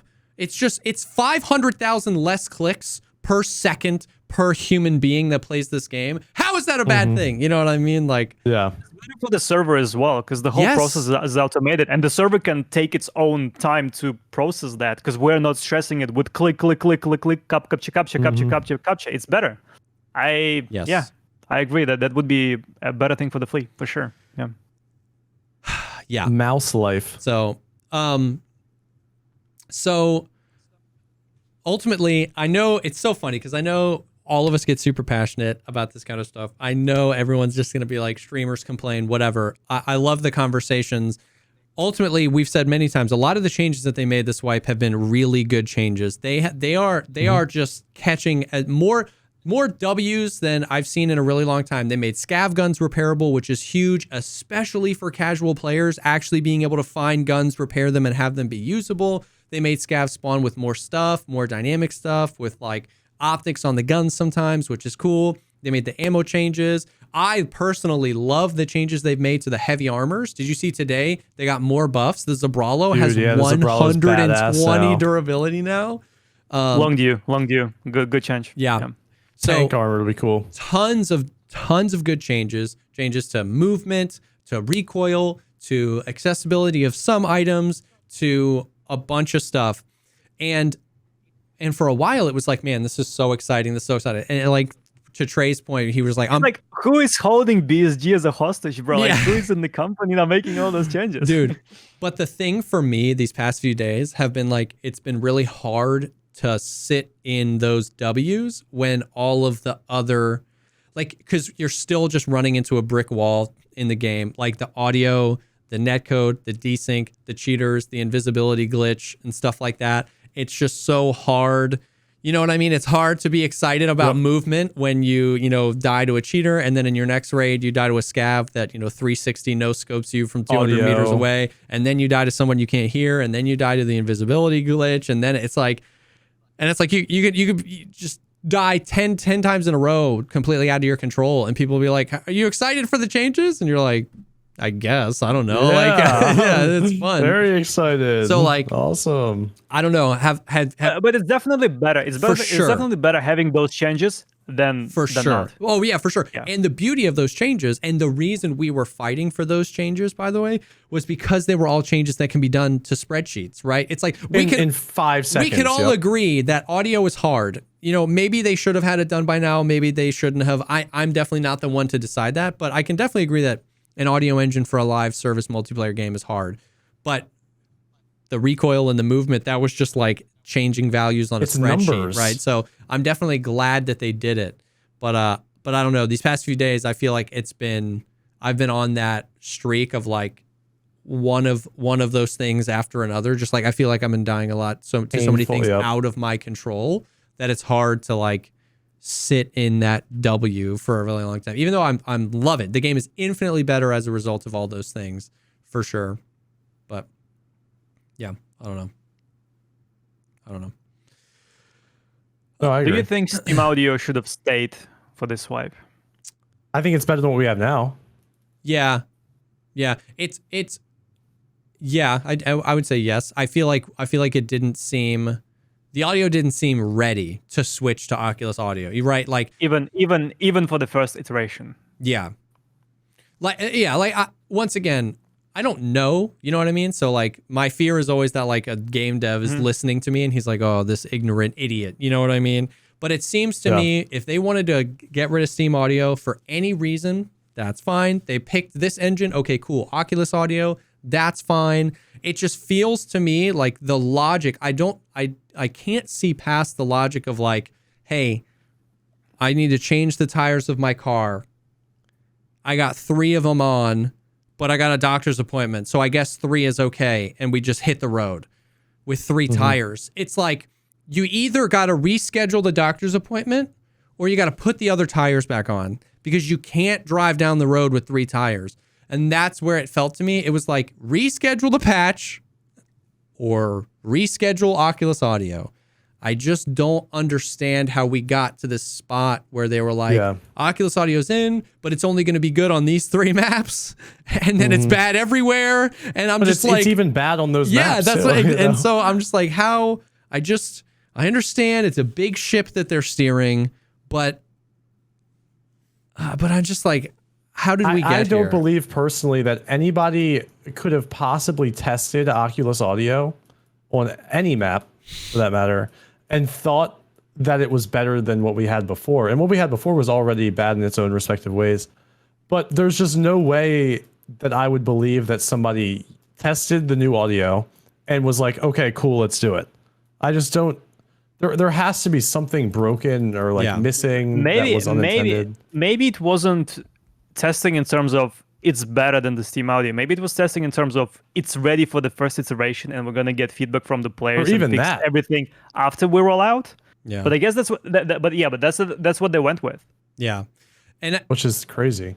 Yeah, and I just like I guess I don't understand how this could be a first iteration. Like I've been playing Interchange a lot today. I need to kill Killa and I need to do Long Line. And I was playing with Valiant and Air Marine, and I'm in the basement, and I'm in the underground basement, and Valiant is in Tech Light, and you know I could hear him heavy breathing. Yeah, VoIPing, and so I don't even understand like that. To me is an unacceptable. Hey, this is the first iteration. Give us feedback. It's like there is only one feedback. And it's this is broken, right? Like just remove there's all no the audio feedback, from the game right? You know what I mean? know? Like you don't go into a doctor for a second opinion when your arm is bending the other way. It's broken. There is no second opinion. Your arm is broken. You know what I mean? So that's so I get where like maybe the other maps, because Interchange wasn't on that list, maybe Streets and Woods or whichever the maps are, the occlusion zones are a lot better, and that was what they wanted for the first iteration or whatever. But once again, to me, in my limited understanding and limited perspective, it doesn't seem to excuse it being so bad on the other 4 maps. You know what I mean? Like it's the core tenets of an online shooter game is I need to be able to hear and see, right? And I have to be able to trust those things. And if I can't hear, especially a game like Tarkov where dying fucking sucks so bad.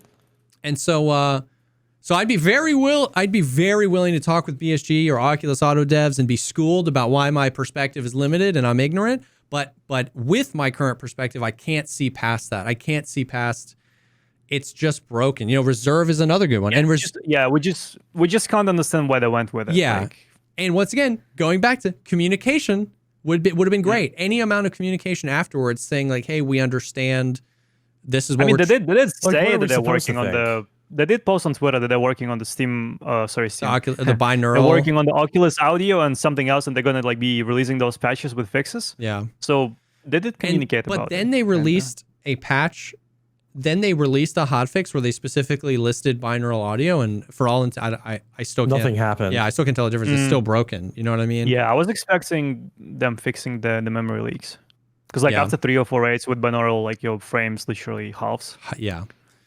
Even without it, I do the same thing. Yeah. So that's been really hard because like, and I think that's where we're at. Like Tarkov in and of itself is supposed to be a game where dying hurts really bad. And then there's just like all these things. There's like the netcode and desync, an invisible player bug. The scavs seem to be like crazy sometimes. You can't hear. It's like there's all these things that add to that. It's hard to, I don't know. It's just hard to get the full experience, the real Tarkov experience and then I was on Interchange and just mauling about Interchange in general because of the lighting and the fog and dude, it's just like pain. So yeah, I don't know. That lighting thing is another one of those things where talking to people that actually design the shit or know about the shit, that's also it's 3 sliders. It's literally fucking it's essentially 3 numbers, almost like ammo and all that, recoil and all that kind of stuff is just numbers. The lighting is just, it's the vibe that they want for the game, and it is what it is apparently their take on it. I don't think that's true for Interchange specifically. Well, for the game in general. Yeah, for the game, yeah, that's fine. If they want it to be Interchange like, has to be bugged. Interchange has to be broken. Like, wear night vision on customs, wear night vision on Interchange, something's wrong, right? Like they look different, and the cut, you wear night vision on customs, factory, reserve, everywhere, it looks totally fine, and it's a consistent experience. What you see, consistent. Interchange, it's not at all. And so I think a lot of times the focus is it's too dark or it's too bright. And I don't think that's I think something is broken. I think some sort of like volumetric effect or something is broken. That's what causes the night vision to be weird. And that's why it's like just so hard to see, because go to Night Factory and you can see better than Interchange without nods. You know what I mean? Go to the underground bunker as reserve before the power's turned on, and you can see better than in the basement of Interchange, right? Like, 70% of the top 2 floors of Interchange are underneath big 70-foot skylights.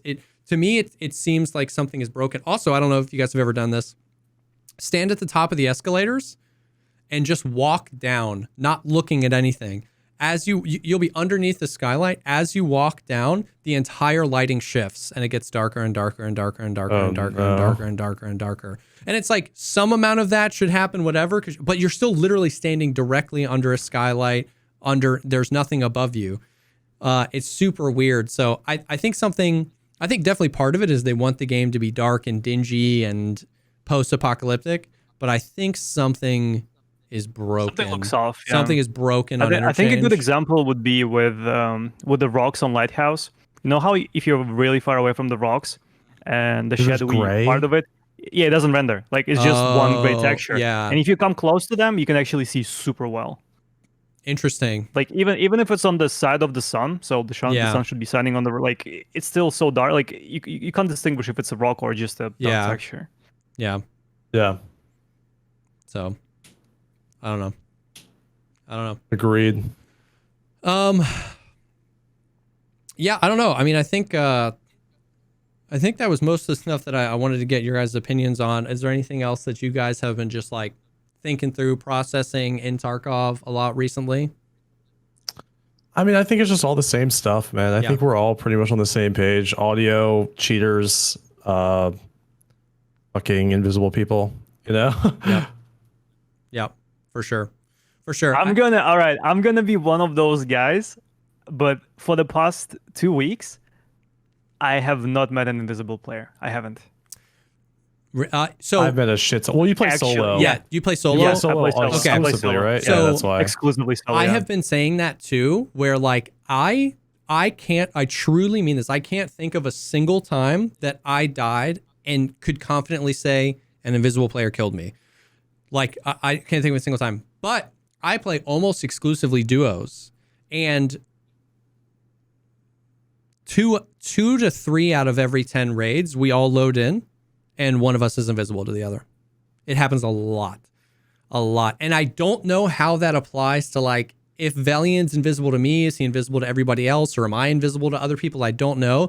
But the issue, like, has been happening very frequently when I load in with a duo or something like that. I had yesterday or the other day, I was loading into a raid. We literally group up together in the lobby. We clicked send and we loaded into different raids. Yeah, that's really weird. And I was like, how is that even possible? You know what I mean? Like, that was weird. So I don't know. Yeah, I get it. I get it is hard to tell if, like, I don't know if an invisible player has killed me or not. It's not something that I feel like I interact with a lot in terms of other players. But it happens quite frequently when it comes to like me loading in with a duo or something like that. Like when you die to invisible player, you get no shots. You just like your PMC just keeps getting damage, and there is no sounds. Like that's the way to tell. Yeah. Yeah, and I've seen some clips, but I don't. It hasn't happened to me. Has it been happening to you, Trey? What, invisible players dying to them? The past 2 days I haven't, but before that I died to a ton of them. Really? There's a way to tell if there's one in your raid. If you hit the tilde thing to open the console, it'll like constantly refresh. Don't do this if you have a low end PC, it'll crash your game. But it'll constantly refresh with errors. Oh, really? If there's an invisible player, either in your raid or in your vicinity or something. Is that confirmed though? I don't know. That's the first time I've ever even heard about that. Yeah. Yeah, the Logic told me about that the other day. It's true. We tested it and it worked because I was doing it, and then there was a guy that was invisible for me, but not him. And when I did the command thing, I could see these errors, and then he couldn't see them. And it says something like player collision error or something. Interesting. In your console when it happens. Interesting. Yeah, but I'm just saying that it's very difficult to test it unless every single PMC on the server is doing that test. Yeah. Because you might never know if there is or there isn't a random PMC who is invisible or not.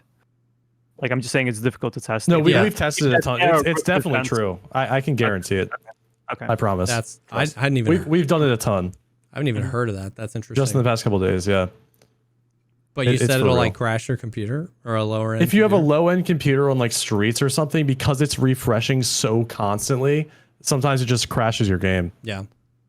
But it crashed my game today, like half an hour, like before the podcast. Yeah, if you have like memory leak or something. Connect back. Yeah.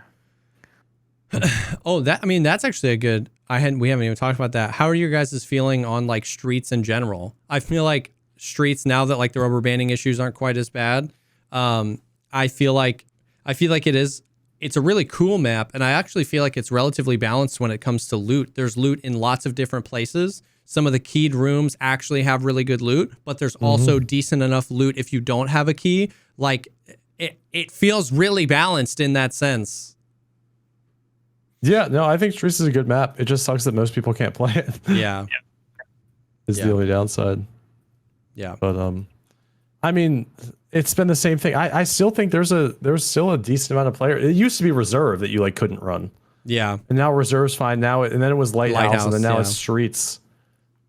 I think I don't know. Some people probably can't play Lighthouse still, but yeah, it is weird. Streets like, is rough. I wonder what the back end looks like on that. Yeah, because like Reserve used to be the map. You're absolutely right. Like that, nobody could play. It had absolutely no frame. So it's like hard to tell if they're making strides with the network, but then they're creating maps that demand more of the network. And that's why it's like always the new maps are the bad ones, or they put them out early before they've optimized them. It's hard to tell.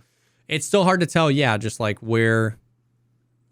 Yeah, why? I mean, map Streets is pretty big, and it's only going to get bigger. But well, Streets I only really lag with a full lobby. Like once, if you're 10 minutes left in a Streets raid, most people are gone or dead. Yeah, or you've killed a lot of people. It's like it feels like freaking customs, bro. It feels great. Well, my PC. I mean, I have a pretty high end PC, but yeah.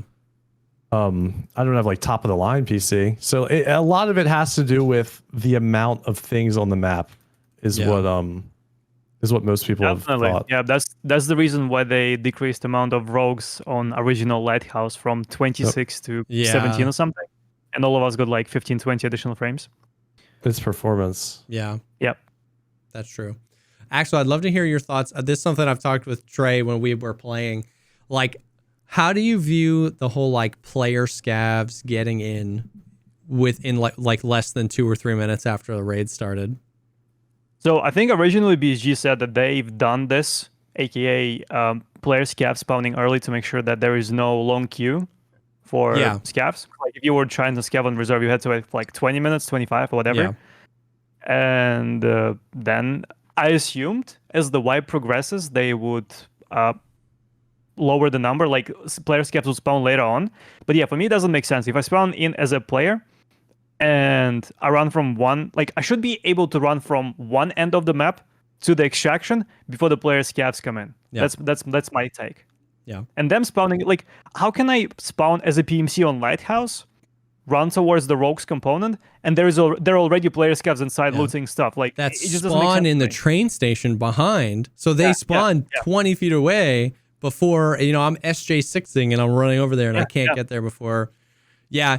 Cause there's been a lot of conversation about like that it's and I don't know that it's intentional, that it's what BSG wants, that they're thinking about allowing them to spawn earlier and it's supposed to be dangerous and you're supposed to not know. I don't know. To me, it just feels, once again, completely antithetical to the core concept of the game, which is like, gear up and loss is supposed to mean something, as opposed to just like, well, I can just scav in with a free kit on the best map, nearer to the best loot than the PMCs. These days, the best loot isn't even behind keyed rooms anyway. I can kill 2 rogues and have everything in 5 minutes. You know what I mean? And it's just like, it feels like that is the opposite of the experience that Tarkov wants. I think rogues need to aggro against scavs like they do bears, right? Like that. Yeah. The fact that a scav can walk around there just like unscathed most of the time, but PMCs get smoked is kind of stupid. I think that, like, we're just circling back to this whole loot behind key thing, that would fix that too. Yeah. Like, I wouldn't really care if there's players. It's just more stuff to shoot at, especially late wipe. If anything, it should be the opposite, where players got to spawn early or late wipe when there's like not as much to shoot at.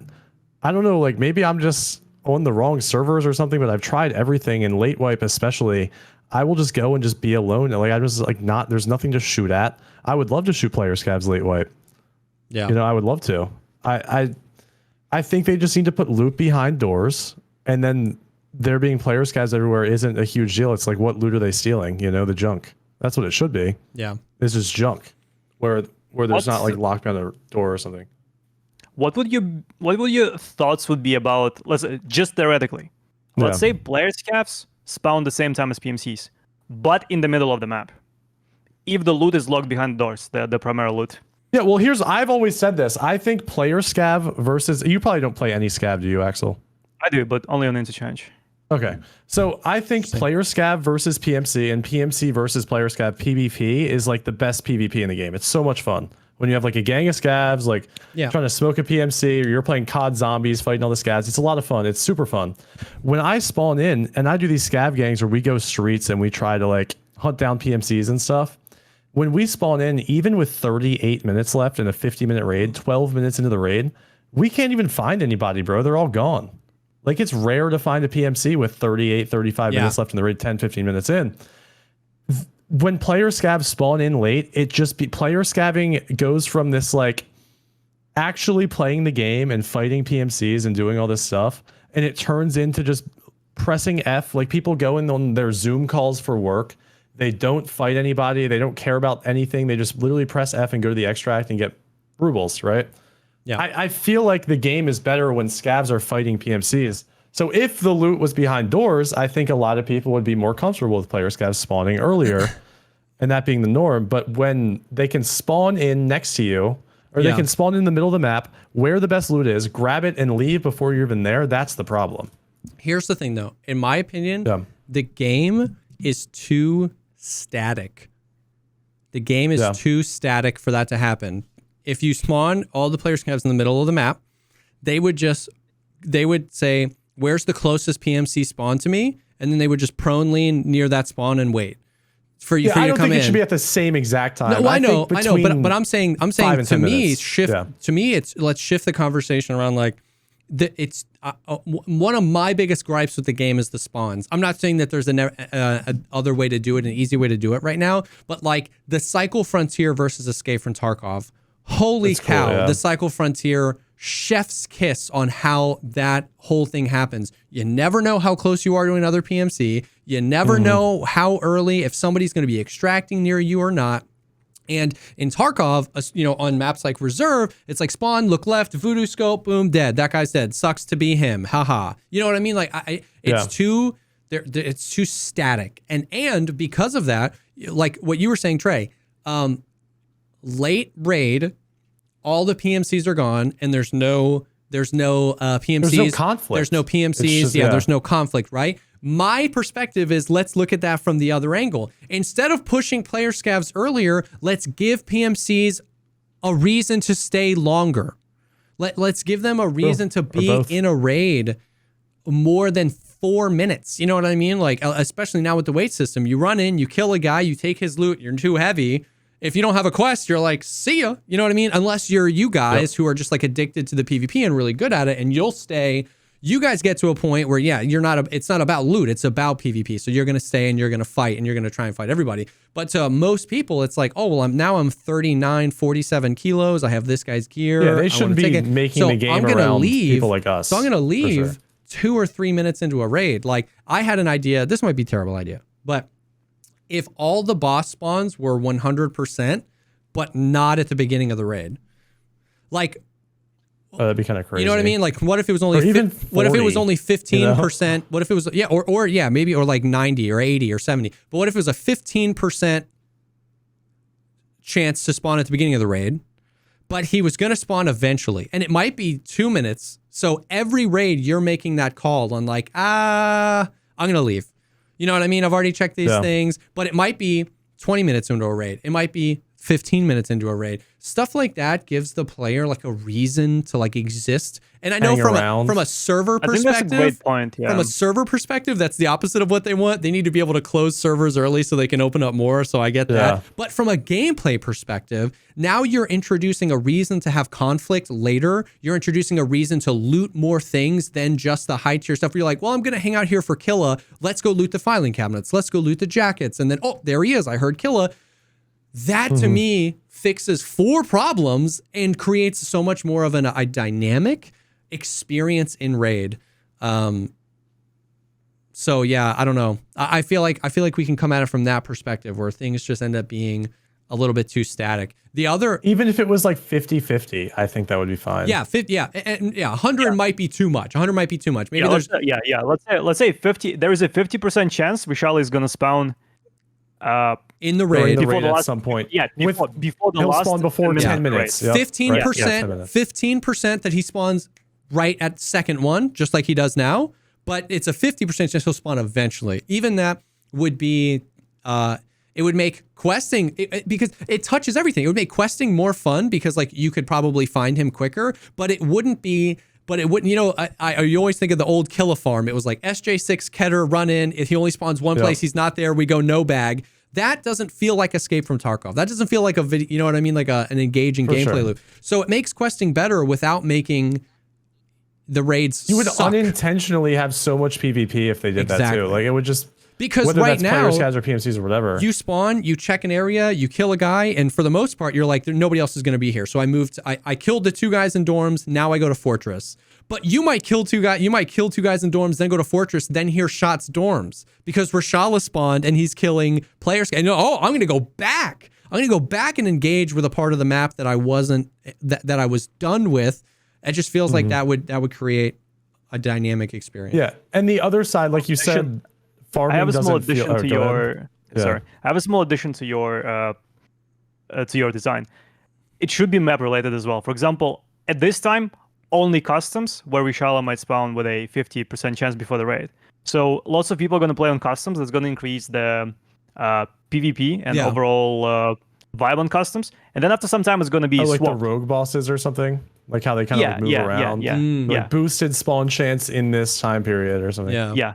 And then they shifted to another map like Shoreline with Senator, for example. Yeah. So yeah, that'd be cool too. And then late wipe, it could be all maps because it's just more of a PvP catalyst. You know what I mean? Like that would be cool too. Where like it's something like this week, Rashala, has 60%. All the other bosses have a 30% chance to spawn before the raid's over, but it's a 15% chance to spawn at the beginning of the raid. The numbers don't matter because the numbers aren't shown to the player. What matters is that the raids would become more dynamic and poppin', and you would have some reason to stay in a raid a little bit longer, to check a little bit more. As far as that concept of something dynamic, I had this idea and I caught so much hate for it, but I'd love to hear, only because I've thought about saying this idea again like 3 times during this podcast, but I was like, but But because we keep talking about keyed rooms and loot and how the loot should be behind keyed rooms, this is purely theoretical, right? This is a terrible idea. I'm going to go ahead and say it's a terrible idea. What if we buffed the loot in all keyed rooms? And I'm not saying like marked room and ultramed. I'm saying like that stupid room in reserve in the same building the marked room is where you get the AKs. Those should be like kitted Kiba AKs with like waffle suppressors. Like we properly buff the loot in keyed rooms. But all keys, except for maybe quest keys, are one-time use. But then we buff the spawn chance of all the keys. So I go back to that analogy I gave earlier, Axel, when I was saying, if all the scopes are good and all the scopes are rare, when you find a scope, you're going to use a scope. If all the keys are good and all the keys are rare, what happens is you might log on today and go, hey, I've got 7 reserve keys. I don't play a lot of reserve, but let me go reserve. It creates dynamic, like all of us have the 2 maps we like to play and we just play those maps. Because why not? Why would you go interchange? Why would you go reserve? Why would I ever go reserve? Sure, and even if they weren't reserve. 1, but say 5. You know, like even that would be... 3, we can do that. And that's what everybody says. But the concept of... The negative feedback is you saying 1. Everyone's like, no, fuck that. Yeah, that's true. But the concept of, instead of me just buying the keys I want off the flea market, and then that informing, well, I just get to go the one map I know all the time. What if the loot informed where I wanted to go? Because I knew right now, if I find a random RB ORB 3 key on reserve that has garbage in it, I'm going to vendor it immediately, right? But imagine that's a quest key now, but but imagine you open your stash and you goes, guys, we've got a bunch of reserve keys, and you're sitting there going, that's value. There's good stuff in those rooms. All these keys only have 2 uses or 3 uses. Let's go run some reserve. Now we're actually pushing PMCs around to maps they're less comfortable with. PvP might happen in more dynamic places, like around keyed rooms that right now nobody ever unlocks. Like, to me, dynamic is the word I feel like this game wants to be, but it isn't. It's so static. All the good loot are in very static spots. All the spawns are in static spots. All the extracts are in static spots. And so if you look at a heat map of 1,000 customs rate, it's going to look like a red goddamn line. You know what I mean? Everyone spawns here, they move here, they go there, boom. And I feel like stuff like this, where maybe a boss could spawn late. Ooh, maybe you want to double back. Maybe there's keys that have really good loot elsewhere, but So like, by and large, you'd be looting the same amount of rooms as right now. They just wouldn't be the same rooms over and over again. You know what I mean? Probably. I would probably love that, to be honest. It's just that maybe cool. Two things I'd love to talk about. So first of all is that if that was the case, let's say you can't sell any keys on the flea market whatsoever. Yeah. So keys are only found in raid and you can like use them, but you can't sell them. Except that most, if not all of the quest keys should be available from therapists for some kind of trades, or you should be able to get every quest key as a reward. Or be static spawns, like the hideout key on streets that's always in that duffel bag. If all quest keys were like that, where it was a guaranteed spawn, one at use, that would be better. Yep. And the second thing is, even if every single key was one use with a decent enough loot, I'd love that. Customs is a perfect example. It used to be an unlimited key, right? BSG nerfed the loot in dorms, in the marked room in dorms. They nerfed the key usage to 50. They nerfed the loot again. They nerfed it to 25. Yep. They kept the loot the same. They nerfed it to 10. 15. Yeah, I think it was 15 for a while. And then they nerfed it again to 10, while loot stayed the same. Yep. So they nerfed it from 50 uses to 10, while the loot stayed the same. And it made no sense to me, to be honest. I completely agree. Yeah. I would love Dorm's marked room to have one use only, if it's worth it. If it's worth and it. And have like a weapon case or something. And that's inside. the thing. You go sick. in, and that's the like, thing. You go in, and you know, like 2 ammo cases is the least you're gonna find. Like that's the worst case scenario. Yeah, and that's the thing is that like it wouldn't be that hard, but the sorry, like with Sturman Stash, for example. Yeah. Every single time you open Sturman Stash, you know you're gonna get something decent, like 90% of the time. Yeah, most of the time it's good. Yeah. And the thing is that the Sturman Stash is kind of weird because he spawns with it constantly. Yeah. And it's a quest thing, but I get the concept of what you're saying. The loot could match the environment. right? So that would also inform where you want it to go. Where like if you're looting a medical room, whether it's on customs, whether it's on shoreline, whether it's on wherever, it would be like you'd probably get a LEDX or something really good, or a defib or an ophthalmoscope. If that room, I don't remember what key it is, but the room next to marked room on reserve by the train station, that little hut, like it's got all the AK racks. Like imagine that's a place where you can find like 308 MDRs and good suppressors and boxes of 7.62 BP. You wouldn't be able to farm that room because you couldn't be able to get the key. But when you got the key, you'd be like, oh, sick, I can do an ammo run. Like DayZ, I'm going to do a money run. I'm going to do an ammo run. I'm going to do a med run. Food. You're looking for food in DayZ. You don't go to a military camp. You go to a village. So now the keys determine what map you go, what you're looking for, what I don't have this loot, I'm going to go try and get this loot. And the environment already does that storytelling for us. You walk into a room and there's weapon boxes and weapon racks everywhere. And there's a box of Keter ammo in there. And you're like, what that? The environmental storytelling is there. All they'd have to do is go through and classify them. Is this a med room? Is this a weapon room? Is this a special room, like a marked room? And the special rooms should be nutty, right? Like they should, really cool stuff. But like, how sick would it be to even just in like that reserve room, there's a chance for an ammo case, not a big one, but there's a chance for one. Like that would be crazy. So I feel like there's so much not storytelling really, but like the environment already tells a story. And if you match the loot to that and then use that key to like actually push people around because they're not purchasable on the flea market, I absolutely think that there should be questing should be different. The player should be able to do their quest and shouldn't be able to spend weeks and weeks and weeks trying to find a stupid key. But I think separate from that, it creates PvP in dynamic places. It gives people reason to play more maps. You're going to get more loot. It's going to actually feel good to find a key. It further separates Scav and PMC because you can't get those keys on your Scav unless maybe you spawn in with a key and on you could reserve still find cool and you could use guns it without max traders. Exactly. And then that's a big one. And then it would keep people in the raids potentially a little bit longer, meaning Scavs wouldn't have to necessarily spawn in at the beginning of the raid, but they would still find conflict, and that conflict as a Scav would probably reward you better because if he just looted a keyed room and had an ammo case on him, like it feels that like juice, it's such a win across the board. It solves so many problems and makes the game so much better in so many diverse ways. Yeah.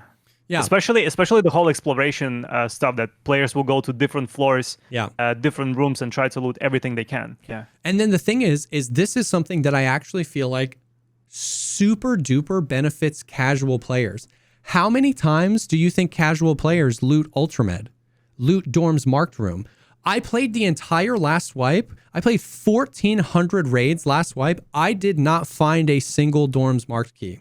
And so these keys would be rare, but like they would actually, casual players would be looting more rooms than they would loot because they could find these. Yeah. You know what I mean? Like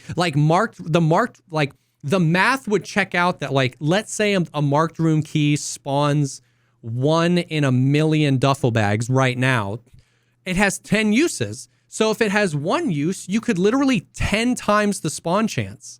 So a casual player might find a marked room. You know what I mean? A marked key or an Ultramed key or something because you could 10x the spawn chances, but the amount of times that door is unlocked is virtually the same. Because the usage goes down. You're finding keys everywhere. Yeah, so casual players would actually benefit from this because they would actually unlock more places throughout a wipe than just like the few that they can purchase off the flea market. Yeah. Yeah, no, I agree. I think most people, the way you explained it there, when you just like say it in conversation, like, no, fuck that. When you explain it there, I feel like the reaction from chat with that is pretty good. It's super validating that you guys think it's at least a semi-good idea because I normally get stumped when I... Yeah, no, I think that's a brilliant idea, seriously. So... Well, typically you don't get the chance to like fully explain your thought. You just hear the first thing and they're like, no, that's terrible. Yeah. At the end of the day, I just feel like making the raids... Thank God Clean didn't have that idea. Sorry. Yeah, thank God. At the end of the day, I just think making raids a little bit more dynamic is a win for everybody. Whether you're a casual, whether you're a Chad, whether you want PvP or not, replayability, man. Yeah, exactly. Replayability is huge. And that what we talked about earlier is that it just gets boring at the end of the wipe. We don't really know what we're doing. You've either spent the entire wipe trying to grind money and you can't because you're just like struggling and you're getting beaten down, or you've spent the wipe grinding all the money and now you have all the money and you're like, well, what the hell am I doing? You know what I mean? Like, it's different for us because we like play it for a living, you know what I mean? And we're going to keep playing it. But a lot, we see that player base really drop off. So I don't know. But yeah, that's kind of it. That's all the stuff that I wanted to go through. Once again, nothing official, nothing crazy. Just like, I feel like that was good. People who I really respect your guys' opinions and love talking about the game. Wanted to kind of get your vibes on the wipe and some of the changes, and hopefully they keep it up. Who knows? We might see something arena related this year, which would be kind of cool too. Hopefully, man. Hopefully, close beta testing. Yeah.